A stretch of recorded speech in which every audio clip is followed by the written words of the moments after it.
Bonjour à tous et bienvenue sur ma chaîne Vali, raconte-moi une histoire. La bûche de Maupassant. Très belle écoute à tous. Le salon était petit, tout enveloppé de tentures épaisses et discrètement odorant.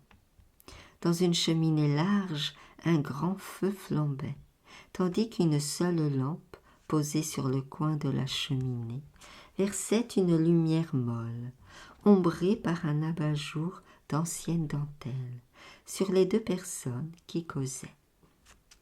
Elle, la maîtresse de la maison, une vieille à cheveux blancs, mais une de ces vieilles adorables, dont la peau sans rides est lisse comme un fin papier et parfumée, tout imprégnée de parfums, pénétrée jusqu'à la chair vive par les essences fines dont elle se baigne depuis si longtemps l'épiderme.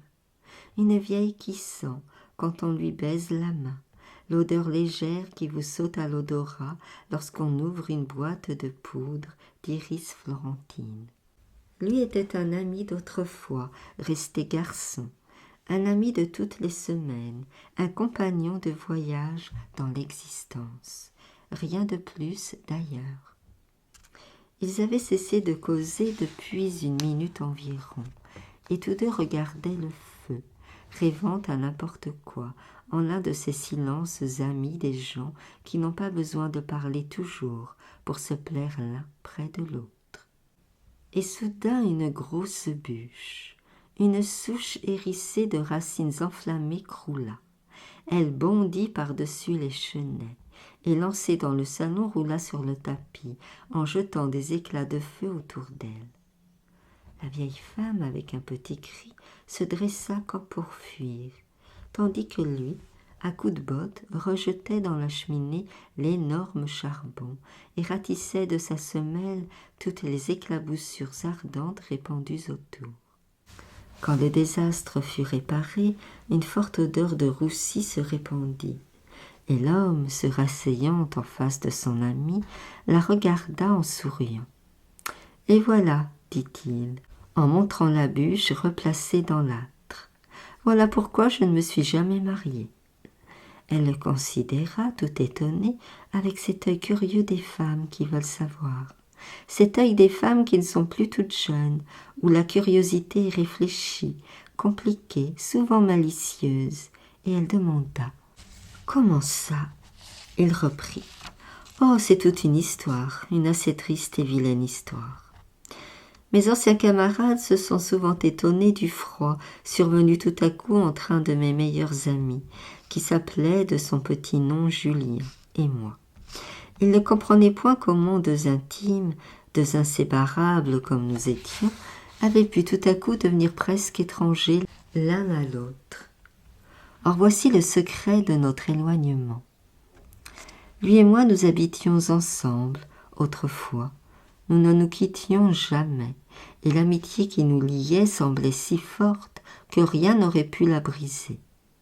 Un soir, en rentrant, il m'annonça son mariage. Je reçus un coup dans la poitrine, comme s'il m'avait volé ou trahi. Quand un ami se marie, c'est fini, bien fini. L'affection jalouse d'une femme, cette affection ombrageuse, inquiète et charnelle, ne tolère point l'attachement vigoureux et franc. Cet attachement d'esprit, de cœur et de confiance qui existe entre deux hommes. Voyez-vous, madame, quel que soit l'amour qui les soude l'un à l'autre, l'homme et la femme sont toujours étrangers d'âme, d'intelligence. Ils restent de belligérants. Ils sont d'une race différente. Il faut qu'il y ait toujours un dompteur et un dompté, un maître et un esclave, tantôt l'un, tantôt l'autre. Ils ne sont jamais deux égaux. Ils s'étreignent les mains, leurs mains frissonnantes d'ardeur.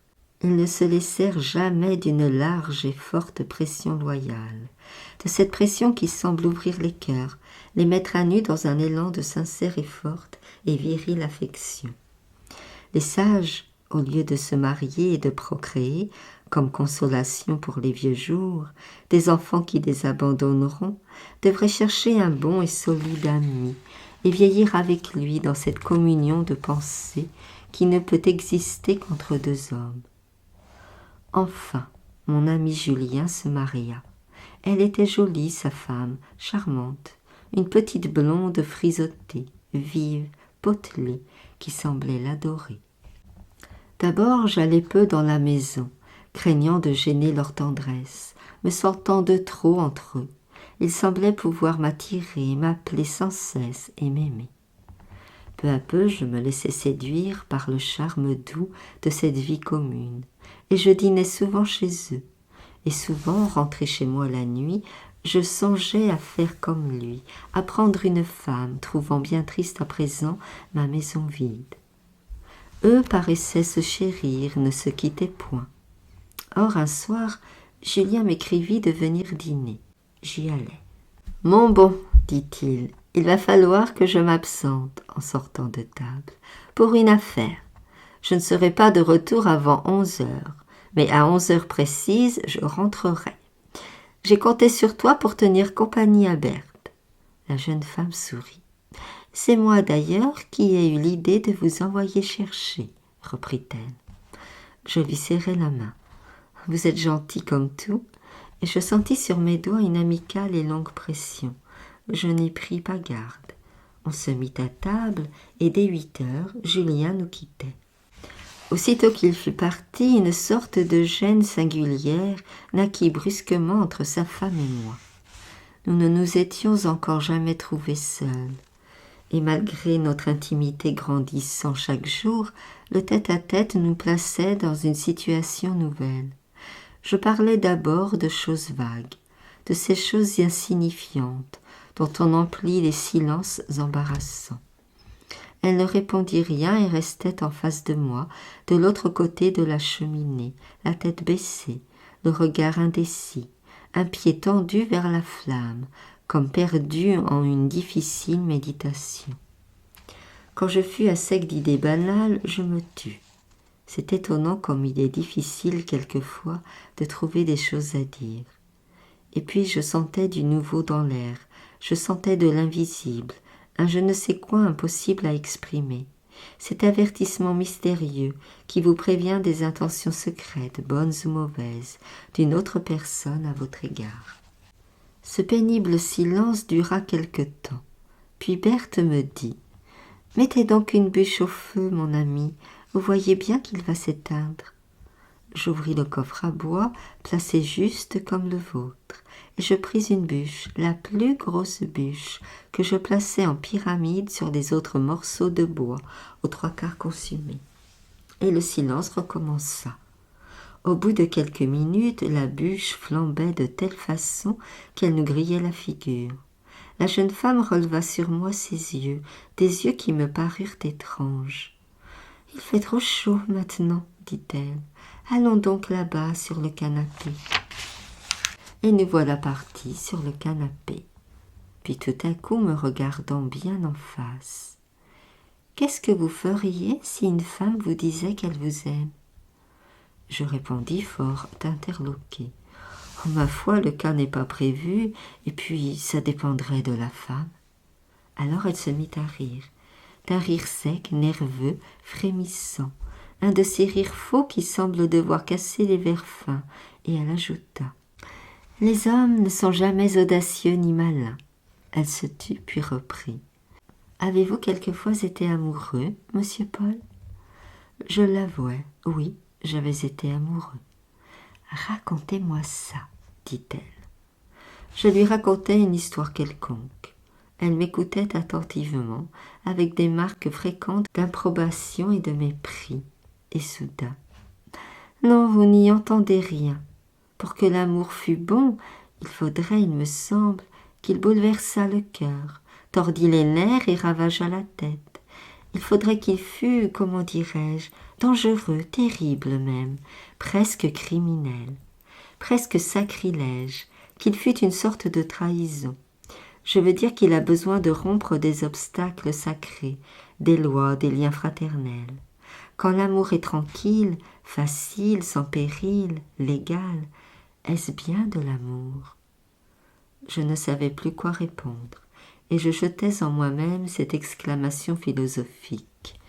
Oh, cervelle féminine, te voilà bien. Elle avait pris en parlant un petit air indifférent, sainte Nitouche, et appuyée sur les coussins, elle s'était allongée, couchée, la tête contre mon épaule, la robe un peu relevée, laissant voir un bas de soie rouge que les éclats du foyer enflammaient par instants. Au bout d'une minute, « Je vous fais peur ?» dit-elle. Je protestais. Elle s'appuya tout à fait contre ma poitrine et sans me regarder. « Si je vous disais, moi, que je vous aime, que feriez-vous » Et avant que j'eusse pu trouver ma réponse, ses bras avaient pris mon cou, avaient attiré brusquement ma tête, et ses lèvres joignaient les miennes. « Ah, ma chère amie, je vous réponds que je ne m'amusais pas. Quoi, tromper Julien, devenir l'amant de cette petite folle perverse et rusée, effroyablement sensuelle sans doute, à qui son mari déjà ne suffisait plus. Trahir sans cesse, tromper toujours, jouer l'amour pour le seul attrait du fruit défendu, du danger bravé, de l'amitié trahie. Non, cela ne m'allait guère. Mais que faire? Imiter Joseph? Rôle fort sot et de plus fort difficile, car elle était affolante en sa perfidie, cette fille, et enflammée d'audace, et palpitante et acharnée. Oh, que celui qui n'a jamais senti sur sa bouche le baiser profond d'une femme prête à se donner me jette la première pierre. Enfin, une minute de plus, vous comprenez, n'est-ce pas? Une minute de plus et j'étais... Non, elle était... Pardon, c'est lui qui l'était, ou plutôt qu'il l'aurait été, quand voilà qu'un bruit terrible nous fit bondir. La bûche. Oui, la bûche, madame, s'élançait dans le salon, renversant la pelle, le garde-feu, roulant comme un ouragan de flammes, incendiant le tapis et se gitant sous un fauteuil qu'elle allait infailliblement flamber. Je me précipitai comme un fou, et pendant que je repoussais dans la cheminée le tison sauveur, la porte brusquement s'ouvrit. Julien, tout joyeux, rentrait. Il s'écria: « Je suis libre, l'affaire est finie 2 heures plus tôt. » Oui, mon ami, sans la bûche, j'étais pincé en flagrant délit, et vous apercevez d'ici les conséquences. Or, je fis en sorte de n'être plus repris dans une situation pareille. Jamais, jamais. Puis je m'aperçus que Julien me battait froid, comme on dit. Sa femme, évidemment, sapait notre amitié. Et peu à peu, il m'éloigna de chez lui, et nous avons cessé de nous voir. Je ne me suis point mariée. Cela ne doit plus vous étonner. Merci pour votre écoute. À bientôt.